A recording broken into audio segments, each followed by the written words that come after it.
You are listening to a free version of the Majority Report with Sam Steeder. To support the show and get another 15 minutes of daily program, go to majority.fm, please.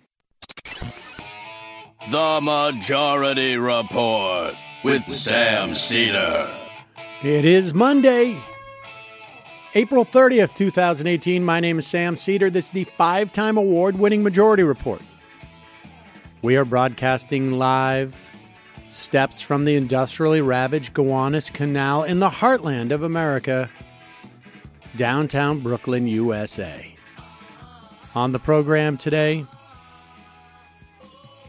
retired professor of history and international relations at Boston University, author Andrew Bacevich, on why our military never gets the job done.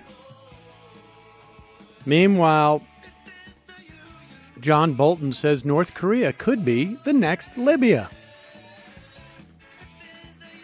South Korean President Moon Jae-in says give Donald Trump the Peace Prize. Meanwhile, at least 29 killed in a Kabul bombing and outrage at a press dinner as a comedian mentions that Sarah Huckabee Sanders wears makeup. Dems finally less likely to insist on compromise of their elected leaders. Ronnie Jackson will no longer be diagnosing presidents. Meanwhile, Trump's golf buddy holds up the biggest health information tech project in history. He's got a great swing. And then there were three, T-Mobile and Sprint, looking to merge.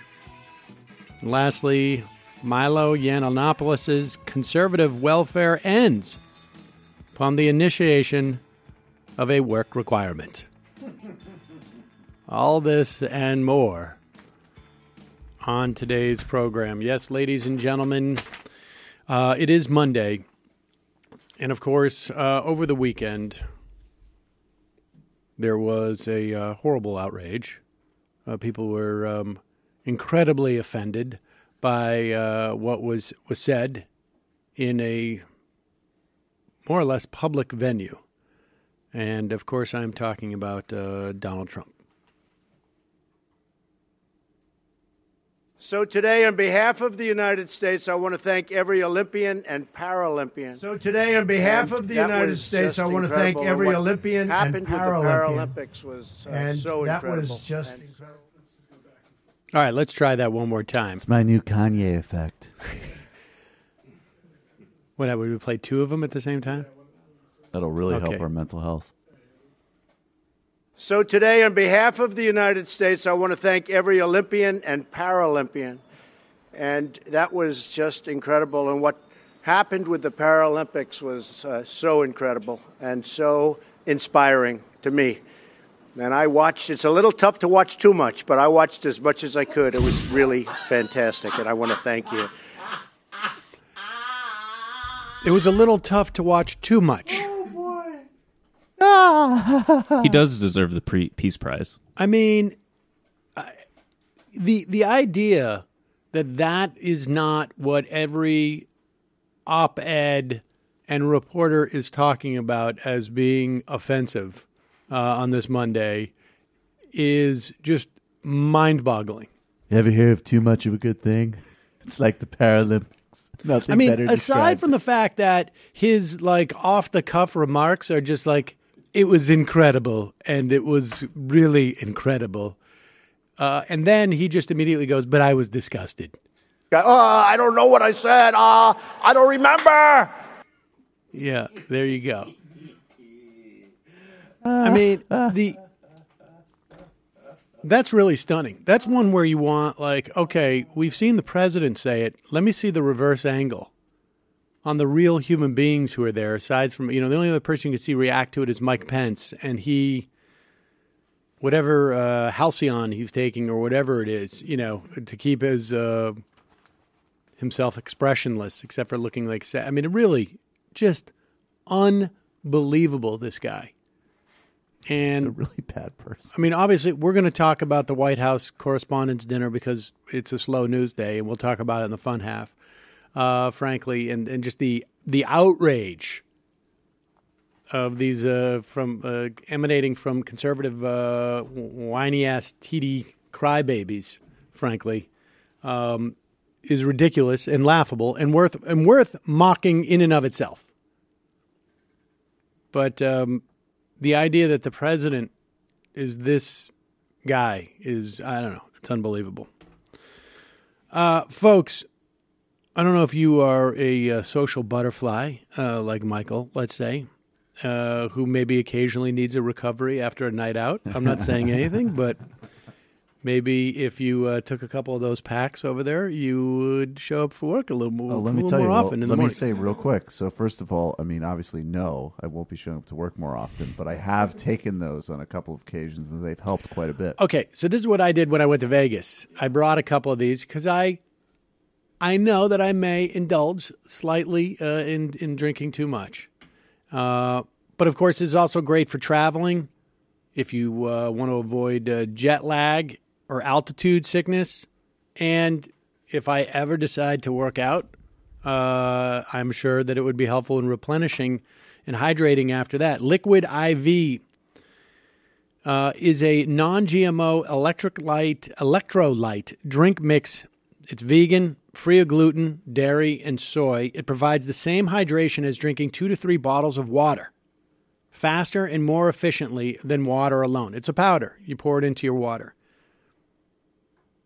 Liquid IV donates 1 serving to people in need for every order placed. Contains 5 essential vitamins, including more vitamin C than an orange and as much potassium as a banana. This stuff is great, and I know you're going to love it. If you find yourself in need of a hydration, this is the thing. Right now, my listeners get 20% off at liquidiv.com. It's liquid-iv.com when you use my code majority at checkout. That's 20% off of anything you order on Liquid IV's website. Go to liquid-iv.com, enter my promo code majority to get your savings and start getting better hydration. That's liquid-iv.com, promo code majority. Don't wait. Get hydrated today. And if you are one of those travelers, you love to travel, I hope you figured out by now that the best way to travel is by staying in vacation homes. Blowing off the hotel and stay in a home that gives you the opportunity to cook for yourself when you want to have all sorts of amenities, and get a bunch of people to stay together. It's much more fun. Don't visit a ton of sites. On tripping.com, one search lets you compare every home from the world's top vacation rental sites in one place. You can find the best deal on your perfect vacation rental. Like I say, you get more privacy. You get more space for everyone under one roof. I mean, if you're going with a bunch of people, why stay in different hotel rooms? You can all get your own private rooms in a house and hang out together. Fully stocked kitchens, sometimes a hot tub, all sorts of amenities. All the comforts of home and then some. Best of all, at tripping.com, you can join millions of travelers who find more savings with rates up to 80% less than traditional hotel rooms. This year, save time and money when you book a vacation home of your dreams with tripping.com/majority. That's tripping, tripping.com/majority. Find your perfect vacation rental, tripping.com/majority. Check it out, folks. I haven't taken a vacation since we started, but this is like I keep going on there and like literally every day. Not every day, but I would say every third day. I'm like, well, I should go here. Yeah, man. Newly single, go on a big vacation. Yeah, all of a sudden you'll be the one like, hey, Mike, can you cover for me today, man? Exactly. Meanwhile, however, still, one thing that's making it possible for me to cook for the kids, BlueApron.com. It's the #1 fresh ingredient and recipe delivery service in the country. I literally pitched this yesterday. I was at the Botanical Gardens with Saul and a friend, and she brought her kid, and I was like, "You should try Blue Apron." I don't know why I mentioned that, but it's true. They deliver fresh, non-GMO, pre-proportioned ingredients, step-by-step recipes right to your door that can be cooked in under 45 minutes. The menu changes every week based upon what's in season and designed by Blue Apron's in-house culinary team. Customers can pick 2 or 3 or 4 recipes based on what best fits their schedule. We get 2 a week. And usually we get it now. It's divvied up between Nick gets 1, I get 1 for the kids. Now for 6 weeks, from April 16th through May 21st, Blue Apron is teaming up with Airbnb to bring you the best home cooking from around the world. Each week, their menu will feature a recipe developed in collaboration with an Airbnb experiences. Like a host like Cece, a chef from Shanghai who makes incredible Kung Pao chicken. That's so cool. That is cool. I actually am thinking right now, I've mentioned this before, but the one with the big noodles, like round... Soba noodles? No. Like some type of pasta. It's like a pasta, but it's a Chinese dish, but like round, like noodle, like shallots almost. I don't know. I'm not saying it right. Shredded but I still noodles? now like whenever it's so ingrained in my head. Whenever I talk about Blue Apron, I think about that. Check out this week's menu. Get your first 3 menus free at blueapron.com/majority. This is easy. blueapron.com/majority. Blue Apron, it's a better way to cook. All right, we're going to take a quick break, and when we come back, we're going to be talking to Andrew Bacevich. Later in the program, we'll go through this, and we will be introducing another feature based upon, it's really a feature. It's only going to last till Wednesday. But there's a lot of talk of what might come out of the White House Correspondents' Dinner. I'm not gonna tip anything. I don't want to do any spoiler alerts, but we will have a new feature based upon our anticipating a response to the White House Correspondents' Dinner, which I gotta say, I mean, I think that whole thing is a joke. I think it should have been canceled years ago. Or you know what? Well, we'll get to it. I don't want to get into it right now. But we're going to take a quick break. When we come back, Andrew Bacevich.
We are back. Sam Cedar on the Majority Report. It is a pleasure to welcome back to the program Andrew Bacevich, a retired professor of history and international relations at Boston University. His most recent book, America's War for the Greater Middle East, a military history, has been out since it's been almost 2 years to the day, I guess. Well, I guess it was July that we had you on the program. Andrew, thank you so much for coming on. Glad to be with you. I wanted to talk about your piece, specifically about the piece that you wrote for Tom Dispatch and was reprinted in The Nation magazine. The United States has a superb military that never gets the job done, and then more broadly to talk about where we are in terms of foreign policy. At least, and I think you would argue that it's far too reliant on our military, but.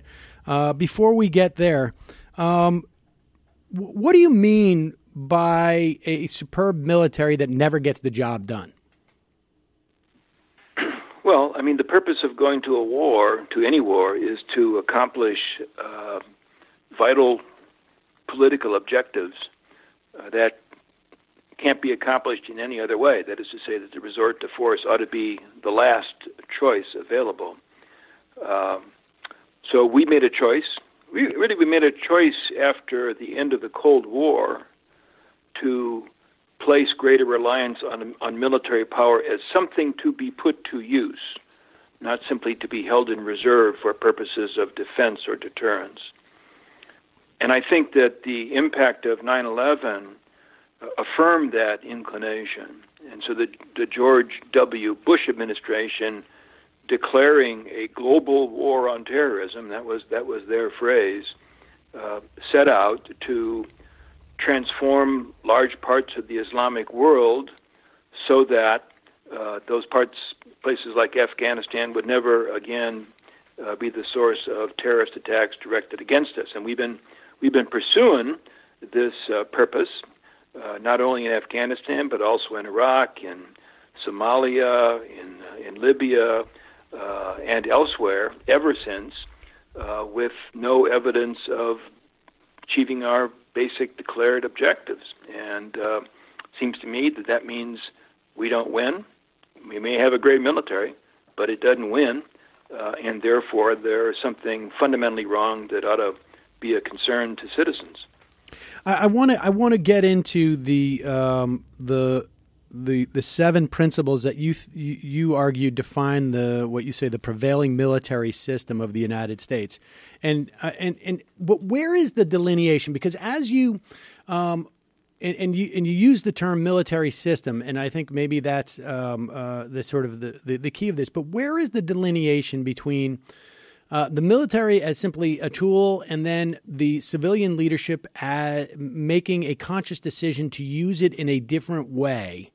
And then even as you talk about Bush and the global war on terror, to my mind, all I can think is that there is an unstated agenda, which, going back a little further, a lot of the people who populated the Bush administration in the Project for New American Century, they envisioned the United States as a hyperpower, one which just basically put the lid on a lot of low-level regional conflicts.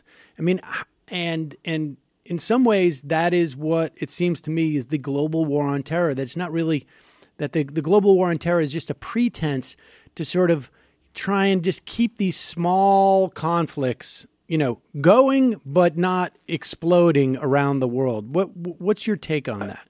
I'm not sure I fully agree with the second point, but let's go back to the first point you were making about the distinction between the military and civilians. I think was the key point. And I think with regard to our elites, there is no distinction. That is to say that the group of people, some of them in power, others basically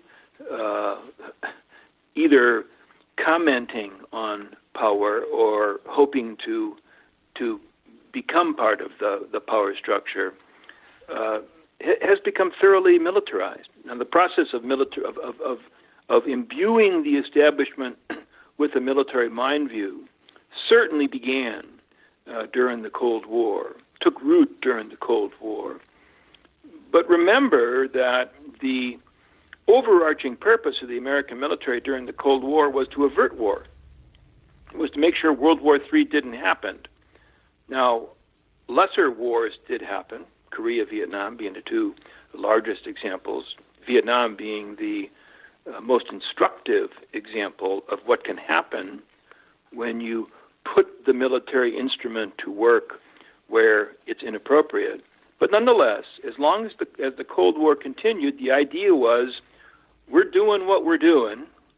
We're shoveling all this money to the Pentagon because we believe that doing so will prevent World War III from happening.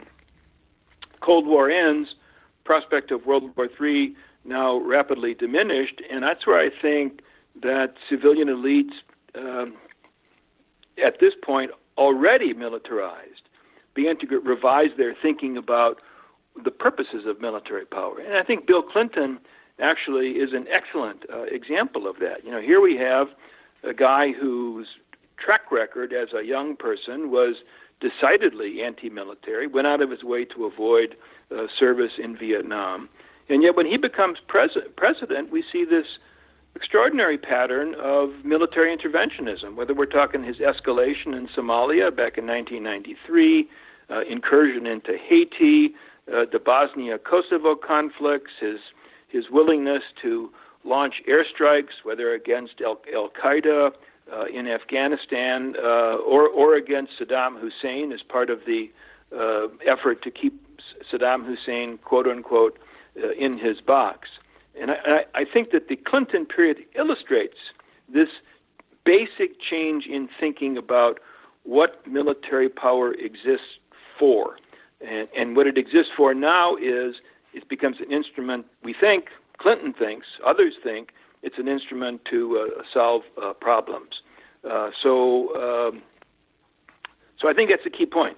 The civilian establishment itself has embraced a thoroughly militarized mindset. Now, I've already forgotten the second question. Well, the second part is how, when we get to the Bush administration, oh, I'm sorry, I got it now. Yeah, but let me just restate though. I remember now. So, okay. But here's what I would say. I think it's very important not to overstate the influence of the neoconservatives on Bush foreign policy. It was substantial. I myself simply don't buy the notion that somehow the neocons were driving the train. Among other things, Bush himself was not a neoconservative. I don't know that President Bush had any well-developed thoughts about foreign policy when he became president. But more importantly, the most important figures in his administration with regard to foreign policy, namely Vice President Cheney and Secretary of Defense Rumsfeld, they were not neoconservatives. They didn't believe in spreading democracy like Wolfowitz certainly did. What Cheney and Rumsfeld believed in was dominance, power. They weren't particularly interested in democratizing the Islamic world. They wanted to force the Islamic world into submission, so that there would be no further attacks. Now, what the neoconservatives and the imperialists, if I could call them that, like Cheney and Bush shared, what they shared in common was an overstated sense of what military power can do.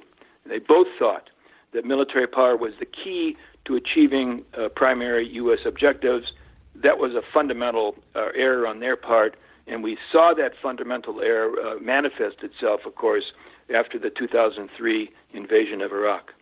Yeah, I mean, I don't know that Cheney was that he wasn't necessarily a neocon, but signed on to that sort of those PNAC documents that basically promoted, and I think I think as Wolfowitz said it, they came to agreement on, in that case of weapons mass destruction, but they all had their agendas.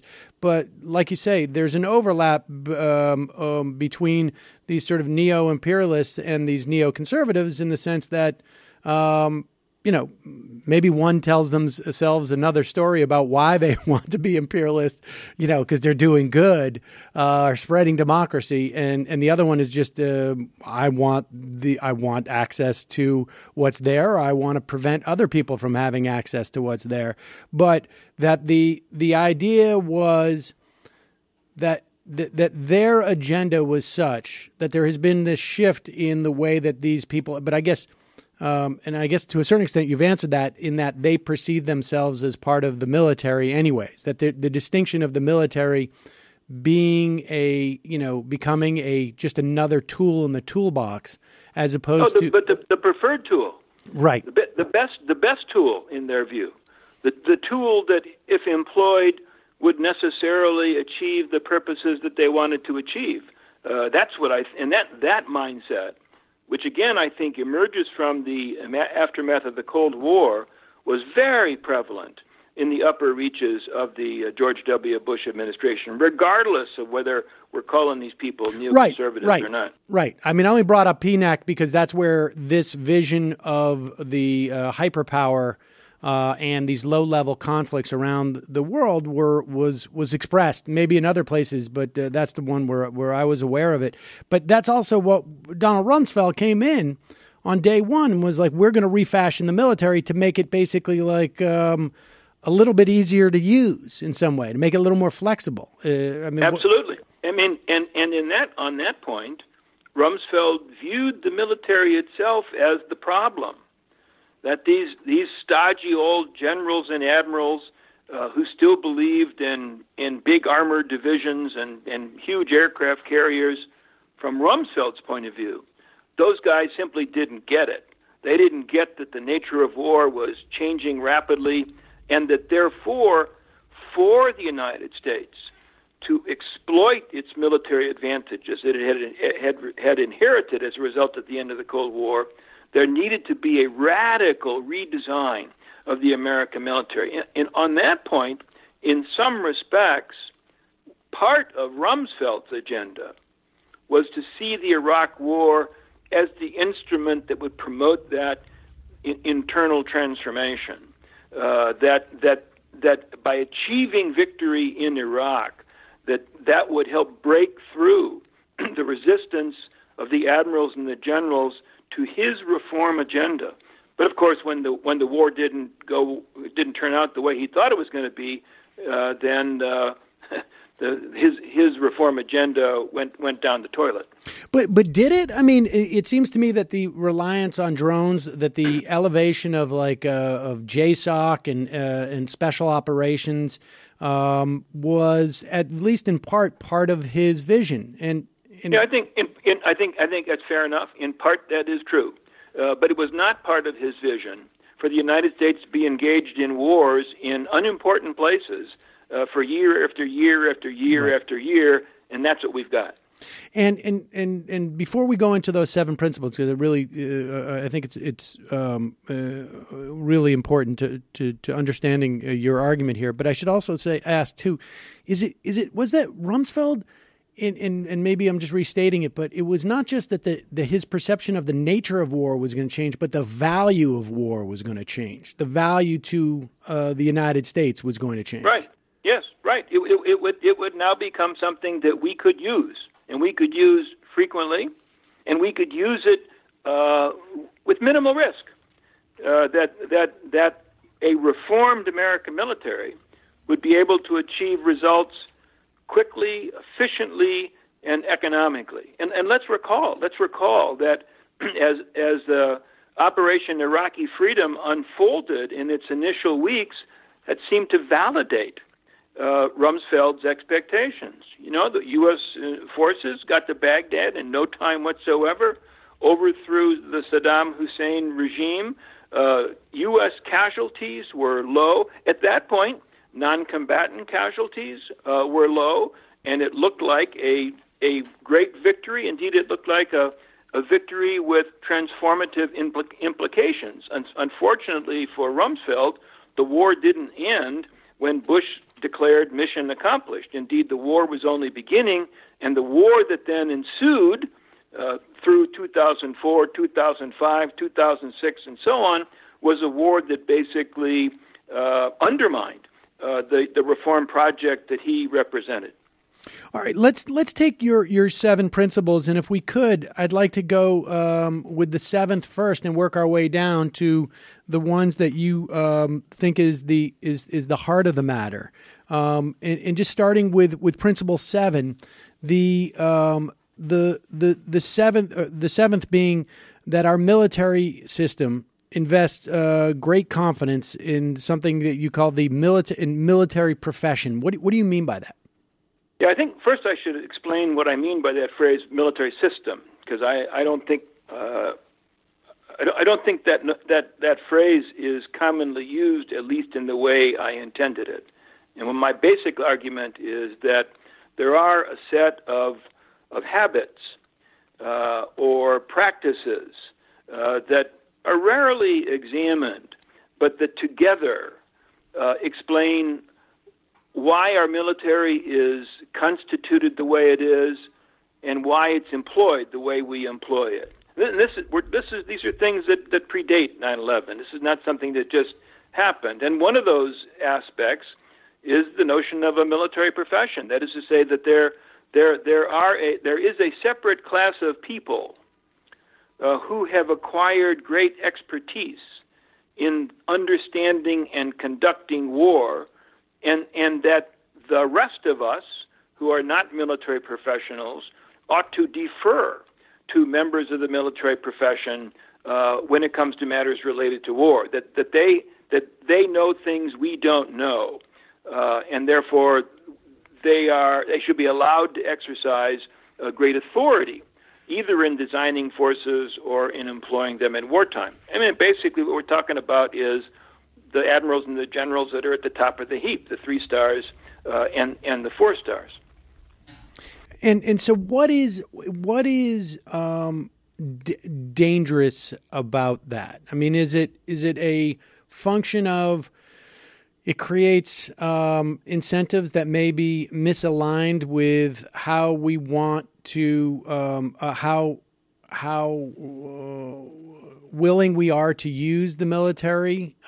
Is it that? No. I think the danger is there is a danger if the belief in military professionalism results in too little oversight over the military. In other words,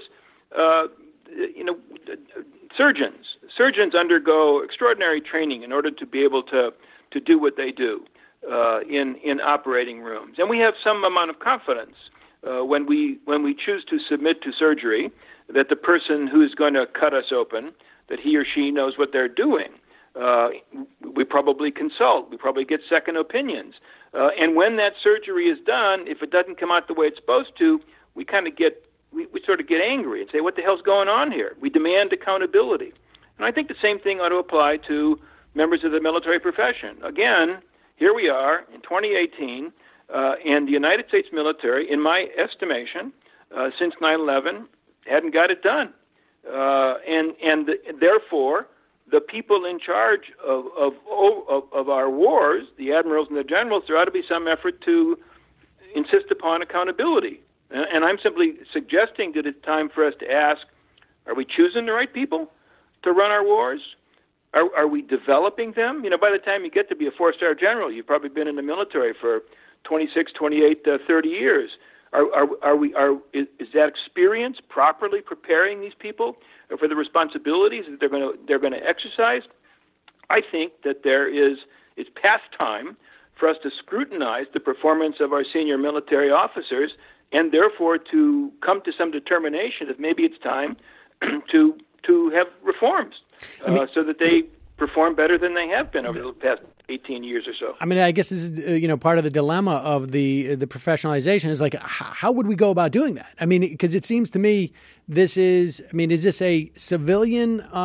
Is this this is the dilemma, right? Well, imagine if we have evidence of a high rate of failure in heart surgery across the board. What would one do? I mean, what would our society do? I imagine that there would be established some kind of a commission to study in depth why things have gone wrong and to propose ways to improve the performance of surgeons. We can't even do that for the banks. I mean, honestly, we haven't had the ability to do that with our financial system. Well, that could be, but the answer to the question, it seems to me, is to undertake a serious, even-handed study of the problem in order to try to discern what solutions can be. You may be right that the way our society is organized or the way it operates these days, the people in positions of power are never held to account. I mean, you can make an argument that says that. But my answer to your question is they ought to be held to account, and Right. I think that there are pretty obvious ways to do that. Okay, and let's go to 6. The based on the terms of our military system, the armed services have been designed not to defend the country, but to project military power on a global basis. And this is, you're talking about the way the Pentagon divvies up the world into swaths of territory, and you made the analog just for people to just imagine if President Xi Jinping had decided to create the PRC Latin American Command headed by a 4-star Chinese general charged with maintaining order and stability from Mexico to Argentina, we would freak out. We would. So, again, I mean, in a sense, the purpose of the article is to invite readers to step back and think critically about things that we all have come to take for granted. And the fact that the Pentagon divides up the world the way it does, with European Command and Africa Command and Central Command and Southern Command and Pacific Command, the fact that we put a 4-star admiral or general in charge of each of those commands, the fact that that this officer is somehow or other expected to maintain stability, advance our interests in that region, the fact that we've got U.S. forces today located in probably somewhere around 150 countries around the world, that we've got, plus or minus 800 bases.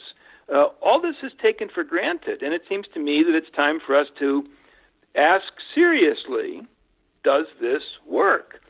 Is this advancing our interests? Is it making us more secure? And if not, are there alternatives? It's a deep-seated habit that we're supposed to have U.S. forces scattered everywhere. It's a deep-seated habit that the purpose of the United States Army is not to defend the United States, but it is to go fight in faraway places. I think it's time that is part of our military system. I think it's a part of our military system that's overdue for reexamination. I know that during, maybe it was in the mid-aughts, and I would imagine the number's probably higher now because I don't think that we've closed any, but we had something like 750, some odd, maybe 780 bases around the world. That's right, and nobody else does that. And it's fair to say, I'm not in favor of the People's Republic of China creating a Latin America command, but it's fair to ask the question of whether or not that habit that we have indulged for the last several decades is still pertinent, or it might be counterproductive. And by no means am I the first person to suggest this, but I think it's part of that system that I tried to lay out that demands scrutiny. Your fifth principle is centers around the concept that when we declare war, there doesn't seem to be the implications of the cost associated with that war does not seem to be an issue whatsoever. And this is really about sort of, and I think as we go down in these principles, as we count them down, the idea here is to increase the awareness of the American public as to what we're doing as far as our military system. Right. So very few of us serve or have members of our family who serve, and that alone, of course, is one factor that leads us to tune out wars. But a second contributing factor is that we're not paying for the wars that are waged in our name. When there was a time, World War II would be an example, when the nation went to war, it went to war in two ways. Number one, the manpower, and it was mostly men, the manpower of the nation was mobilized to fight, but also taxes went up. I mean, in World War II, they didn't go up to cover the entire cost of the war, but they went up substantially, so that every American household, therefore, was contributing to the war effort, and also had an appreciation for the fact that there was a war on. In recent years, we go to war and we cut taxes. I mean, it's an extraordinary thing. The Republican Party, which purports to care about fiscal responsibility, in fact, doesn't, and in particular doesn't with regard to paying for war costs. So we've spent, since 9/11, Not that anybody actually is able to put a number on it or wants to put a number on it, but we've certainly expended trillions of dollars. And given downstream costs, for example, veterans care, the fiscal implications of the wars going on now will continue to be felt for many decades. And quite frankly, from a political perspective, who cares? Politicians don't care. People don't care.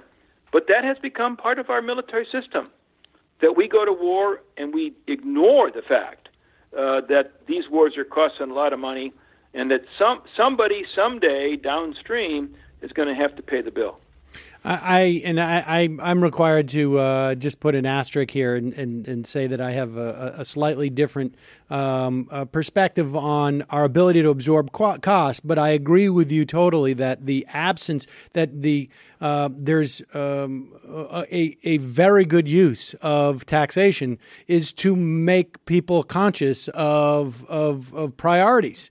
And of what we're just being conscious of what's going on, and so this we get down to principles 1 and 2, which is I think the key. But before we get there, in principles 4 and 3, you discuss the role of Congress and its, I guess, abdication of that role when it comes to war. Well, I mean, it relates to the commander-in-chief. I actually don't, when I was a kid, I do not remember all that frequently the sitting president being referred to as commander-in-chief. Yes. Commander-in-chief Truman or commander-in-chief Eisenhower. But somehow, especially in recent decades, the notion that the president is commander-in-chief has come to be very much central to his function and identity. And the Congress, I think, has fed that inclination and has found it convenient to defer to the commander-in-chief, lest the Congress itself, of course, be actually found responsible for anything that's going on in the conduct of our wars. So it would be good to have serious, responsible legislative oversight in military affairs, and there is some oversight, but I tend to think it's pretty perfunctory. That, there's hearings and they ask questions and they get testimony. And once in a while, some poor general or assistant secretary is going to get poked in the ribs because there's a cost overrun on a weapon system. But the truth is there's no serious accountability. So I see that as really an abject failure on the part of the Congress. And I think that deferring to the so-called commander-in-chief to do whatever the hell he wants to do, Trump's most recent strike against Syria would be one example of that. I think that has not contributed to prudent, well thought out military policies. I think that actually has underwritten the kind of recklessness that is particularly in evidence with Donald Trump. Well, what do you think accounts for? And maybe it's post 9/11 where that phrase "commander-in-chief" is used, because I don't remember people referring to Clinton that way as much. But what do you think accounts for? Like I say, maybe it's 9/11, but it seems to me it's incredibly dangerous to start to refer to the president as commander-in-chief. Particularly, they do this outside of the context of the military, his role or her role in regards to the military. And then, we're seeing under Trump, as you say, even more militarization. John Kelly should be referred to as the chief of staff. He should not be referred to as General John Kelly. I understand that may be, somewhat traditional in the context of someone who's retired, but he should be referred to as the chief of staff. But yet he's the general. And right. It seems to me to be very problematic, beyond even how problematic it is in terms of the accountability for the military. It's interesting on that point. When Dwight Eisenhower was elected president in 1952, he adamantly insisted that in office he would not be referred to as General Eisenhower, that he would be referred to as Mr. President, because Eisenhower came from a tradition in which emphasizing the fact that the president was a civilian who presided over the military. To Eisenhower, that was Eisenhower, the career military officer. To Eisenhower, that was very important. And that's just another one of those things that's kind of gone by the board since. So let's talk about the first and second of your principles, which you say are the heart of the matter. That being that we have non-serving citizens are encouraged to support the troops. There's really no clear way. I guess, at one point we were putting yellow ribbons on our magnets on our cars in the aughts. And the other element being that military service is now an entirely voluntary endeavor. I mean, talk about the implications of these two elements of our military system. Well, I'm certainly not the only one making this point, and that is that aspect of our military system, the reliance on a so-called all-volunteer force, which in fact is a professional military, that has contributed to a gap between the military and American society. Now, these sort of bits of performance art, like cheering for the troops at halftime in a football game, conceal that gap. But the gap is a very real one, and it manifests itself in sort of public obliviousness to what our soldiers are off there doing, at what cost, for what purpose, when's it going to end. There's remarkably little public attention to that, and of course, because there's a little public attention, therefore, our political establishment doesn't have any incentive to pay attention. So I have come to believe that the existence of the all-volunteer military is really the original sin, and it is the principal obstacle to reorienting our policies in a way that are more prudent, more realistic, and perhaps would get us out of this circumstance of endless war that we're trapped in. I couldn't agree more. It seems to me to be the sine qua non of accountability. I mean, if you have if you don't have a broad-based participation in the sacrifices that are involved in this, there's no one to push back upon the reliance on the military as a first measure policy instrument, and I think it also, we see it ripple through society, because I think the problems that we have now with the media in the way that they cover war, and the way that they talk about war, and the way that they talk about how beautiful the missiles can be, and that they refer to the generals as much as Donald Trump does, is a function of that. They are, when you have such a narrow subset of our citizenry who is actually like having to deal with the realities of these things, it becomes super easy and almost contingent upon others to glorify this stuff. I agree with you 100%, and you said it better than I did. Let me ask you this in closing, because I'm talking to a writer who wrote about sort of the a left foreign policy in this country. Is there, from your perspective, is there a vacuum that is created because there has been no, and maybe I don't know, and let me ask your opinion on this, as to ideological differences in foreign policy. We have never, it seems to me, had a robust, broad-based debate of foreign policy on any type of ideological grounds. And I wonder if that creates a vacuum that allows this type of drift. Oh, no doubt about it. I mean, so the Republicans, broadly speaking, and Democrats, broadly speaking, don't agree on every issue of foreign policy, but both parties actually agree to this military system that we've just been discussing. And in that sense, both parties are themselves militarized.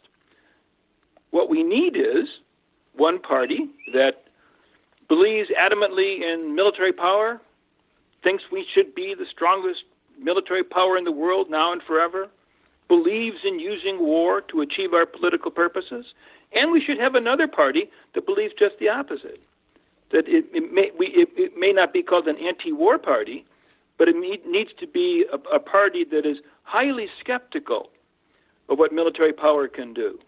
And if we had two parties like that, then we could have a really interesting debate, a much-needed debate. But as long as we have two parties that are in different ways, but nonetheless are both militarized, then that needed debate just doesn't happen. Andrew Bacevich, the piece is The United States has a superb military that never gets the job done. We will link to it at majority.fm. Thank you so much for your time today. I really appreciate it. Oh, thank you. All right, folks, going to take a quick break here and then head into our fun half. Actually, maybe we should make this announcement in the free show, because we don't do projects like this. And let me just get a little bit serious at this moment, because as you know, this weekend there was the White House Correspondents' Dinner, and this was a woman, Michelle Wolf, who comes from a Netflix show. Writer on the Daily Show. She was a writer on the Daily Show. She is, yeah. Oh, she's a writer on the current Daily Show. Yeah, and now she's got a deal with a new Netflix show. And she's got to deal with a new Netflix show. Thank you. I was not familiar with her work, as I am not familiar with anyone's work if they don't work in this office. But she delivered the White House Correspondents' Dinner speech, and of course and we will play clips of this in the fun half, but apparently she mocked some people in the audience and members of the Trump administration. And this raised the ire of one of the country's great defenders of the comfortable, one of the country's great defenders of the right, the conservative movement, the war in Iraq. He defended us against the inhumanity practiced by the French back in the aughts, arguing that they couldn't, the idea of them finding weapons of mass destruction in Iraq was ridiculous. They should go out and find truffles. Of course, I'm talking about Dennis Miller, or Dennis DMZ from Twitter. And on Sunday, yesterday, April 29th, at 3:16 a.m. in the morning, East Coast time. This, of course, was 12:16 a.m. Pacific time, where he's located, I hope. He tweeted, "What a horrid human being Michelle Wolf is. I'm going to read up on her over the next couple of days. And I will have a few brutally mean jokes about her by Wednesday." Oh my God. This is like when the North Koreans announced something. We have taken this tweet down to our newsroom analysts, and we have determined that Wednesday means this Wednesday, May 2nd. And as such,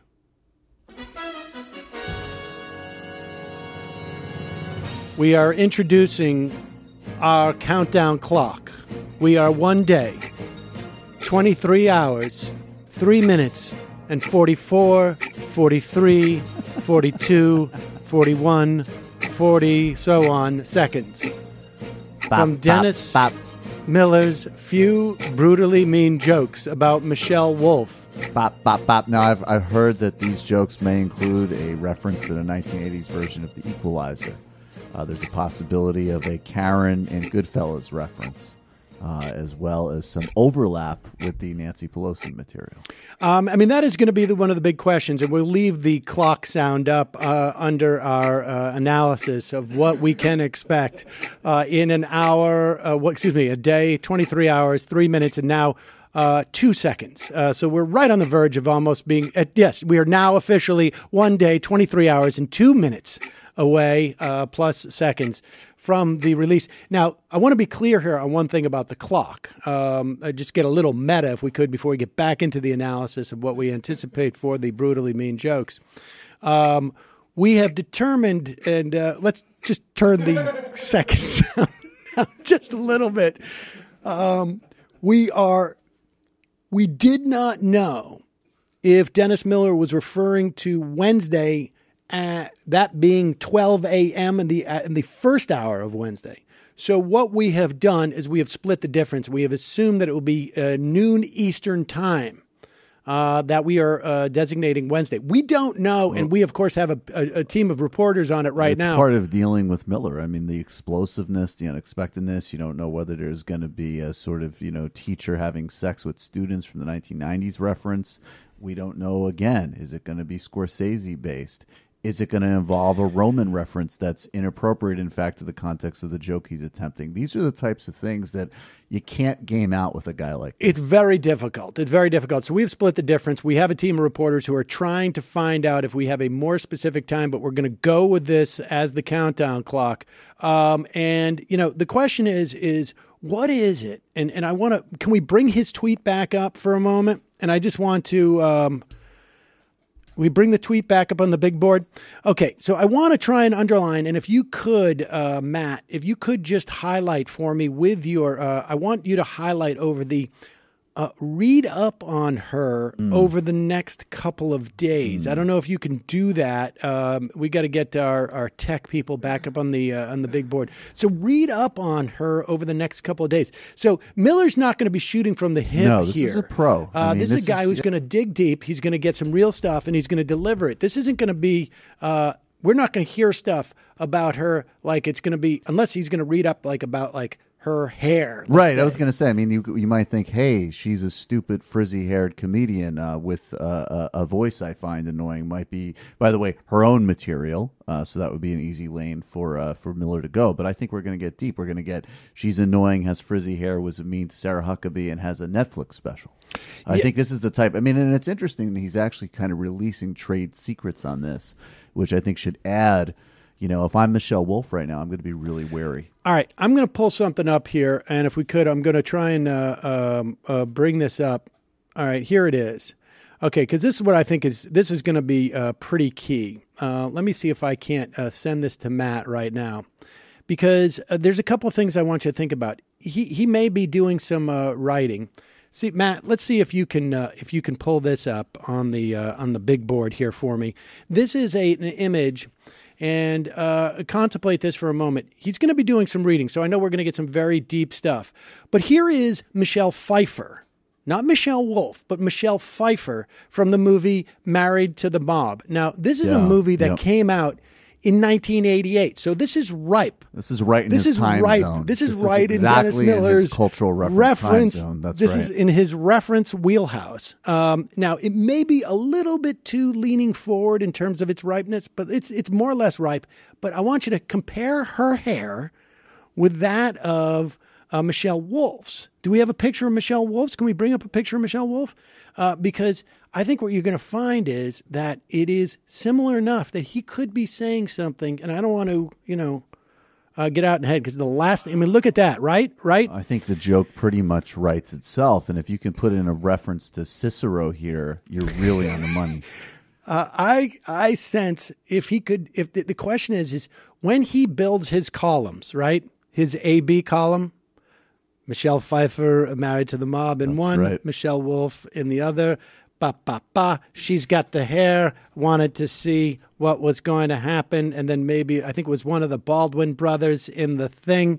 And then work in Star Trek. Well, Star Trek will need to be there. I think there's no doubt about that. But and then she's got that Michelle Pfeiffer Tribble hair from Married to the Mob, except for she's married to the The liberal Slav. except Because she's you can married find to the out that liberal maybe- establishment. She's married to the swamp. There you go. The swamp. Although the swamp again might still be a little too Doesn't current. rhyme to mob Well, as by much. Miller standards. But I think that I think though that you could also see an inversion where if he goes with a Baldwin brother comparison, he could go with I like that Baldwin brother more than Alec Baldwin.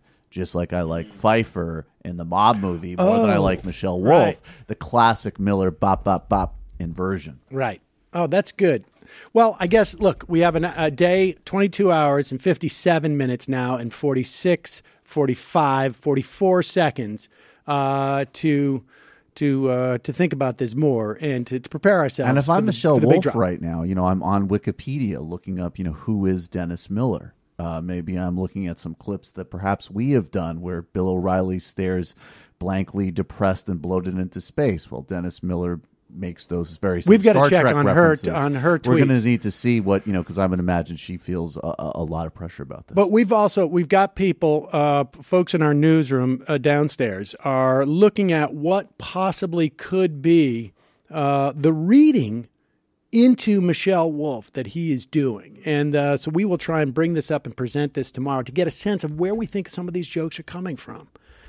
All right. In the meantime, we have got to take a break and head into the fun half. We will update you. We will have this countdown clock on perhaps throughout the rest of the show, through tomorrow's show. Of course, I'm going to be walking around with it in my pocket. I've got an app now. I bought a Google Watch just so I can have it. That's on my right. wrist. So that we are awaiting with bated breath the jokes. Oh yeah, few. I mean, these could be plural. I mean, this is Well, this he is said few, real. and Yeah, so- a few. Yeah. All right, folks, 646-257-3920 is the number if you want to be a part of the fun half. Just a reminder, this program exists because of our members. Our members support this program day in, day out, and for just really pennies a day. Pennies, a lot of pennies. I mean, more like dimes. Dimes a day. Several dimes a day, including the weekends. Dimes a day. And as a way of saying thank you, we give you the fun half. You can join at jointhemajorityreport.com. And if you do not have the finances to enjoy the fun half, but you would like to, send us an email at majorityreporters@gmail.com. Wait a few days, like until the next coming Wednesday, if you will. And you'll hear from us eventually, and we will hook you up. We don't turn anybody away. Also, today is the day, the last day. If you wanted to get Just Coffee with 30% discount, you got to do it now. You literally got to do it now. When you hear this, do it. JustCoffee.coop, 30% off, free shipping.